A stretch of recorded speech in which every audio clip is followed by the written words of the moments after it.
శివ జయంతి మహోత్సవాన్ని ప్రజాపిత బ్రహ్మకుమారి ఈశ్వరి విశ్వవిద్యాలయ తరపున ఆచరణ చేయడం జరిగినది.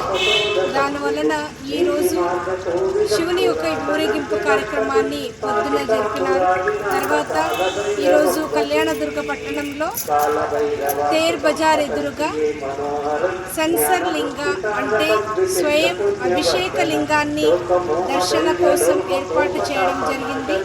కళ్యాణదుర్గలో ఉన్నటువంటి ప్రజలందరూ కూడా శివుని యొక్క దర్శనాన్ని చేసుకుని వాళ్ళ జీవితాన్ని పుణ్యం చేసుకున్నారు. ప్రజాపిత బ్రహ్మకుమారి ఈశ్వరి విశ్వవిద్యాలయ తరపున శివరాత్రి మహోత్సవాన్ని అంటే 89వ త్రిమూర్తి శివ జయంతి 89 సంవత్సరాలు పూర్తి కాబోతున్నది. పరమాత్ముడు ఈ భూమికి అవతరించి మనకు సత్య జ్ఞానాన్ని మనకందరికీ తెలియజేసి మనలో అనేటువంటి అజ్ఞాన అంధకారాన్ని తొలగించాడు అనేటువంటి ఒక గుర్తింపు పండుగనే ఈ మహాశివరాత్రి పండుగ. శివరాత్రి రోజు మనం ఉపవాస జాగరణ చేస్తాము. ఉపవాస అంటే ఏమో తినుకోలేకున్నట్లు ఉండడం కాదు. జాగరణ అంటే నిద్ర కసుకుని కూర్చోడం కాదు.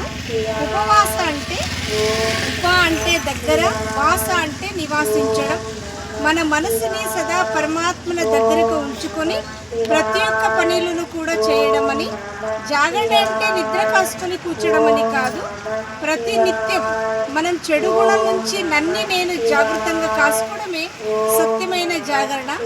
ఇలాంటి జాగరణ ఉపవాసాన్ని ప్రతి నిత్యం మనము చేసినప్పుడు మనం ఆ శివునికి దగ్గర అవుతాము, లేక ఆ శివుని యొక్క కృపకటాక్షాలు మనకు దొరుకుతాయి అనేటువంటి సందేశాన్ని ఈ ఈశ్వరి విశ్వవిద్యాలయ ద్వారా ఈరోజు భక్తులందరికీ కూడా తెలియజేయడం జరిగినది.